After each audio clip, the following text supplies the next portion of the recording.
Welcome back to the ChatDB tutorial series. In this tutorial, we're going to go through the graphing commands, the graph commands. So, for example, in the previous tutorial, we compared 5 cities across the country to see how they were performing.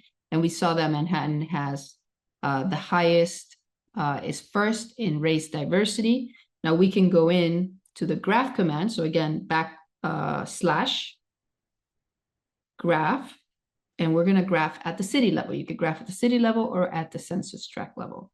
So we're going to graph at the city level, and we're going to go to New York State, Manhattan. We're going to add the city. And in fact, we can compare some of these cities. Let me see.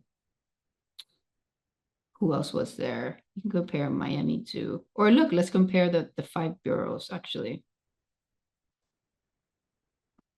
We can add multiple cities to this graph. Here, let's just do Queens, and we'll do these 3. And now we can look at the race diversity. So I like to look at race trends. This gives you like the numbers per year, and this gives you like the line, so you could see kind of, for me, it's more clear, but you could do either one. So I'm going to generate the prompt, and it's going to create 3 graphs. And these 3 graphs, I'll be able to compare race diversity across these 3 cities in New York. And I could have done it for all these cities, but you could go ahead and do that as an assignment. So here's the race diversity of Manhattan, the race diversity of Brooklyn, and it's creating a comment that wants you to read. Okay, perfect. So this is Manhattan. It's decreasing in the white population a little bit and increasing in the Hispanic population. The Black population seems to be steady, and the Asian population and the 2 or more population seem to be growing. In Brooklyn, the Black population has been decreasing in the last 12 years or 10 years, see? And then the white population is increasing, the Hispanic population is also decreasing, and the Asian and 2 or more are increasing. So you could get a feel for what's going on here. And in Queens, the white population is decreasing, the Asian population is increasing, and the Hispanic population is slightly increasing. The 2 or more and the other population are increasing.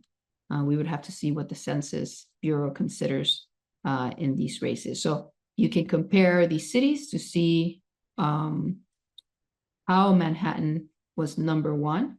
It seems to have a little bit of a shift in the different population.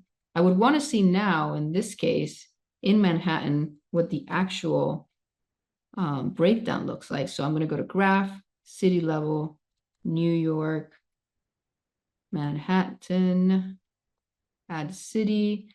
Now I'm going to look at the race distribution just to get a little bit better understanding of exactly what's going on.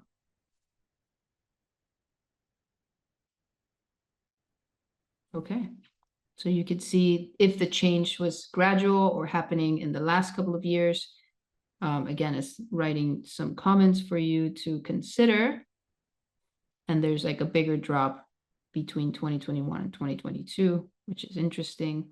But yeah, there seems to be some movement here. If, well, you can go ahead and explore this more yourself. I want to go through just a couple of more graphs. So let's say we're interested in Manhattan.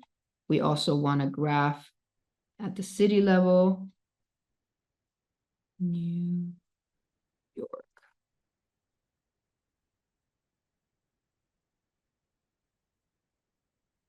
What does the median income increase look like?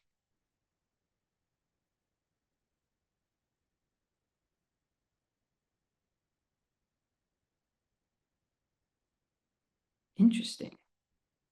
So there's definitely a positive trend from when the data started to be collected, but there's been a very big drop from 2021 to 2022, which is really, really interesting to see.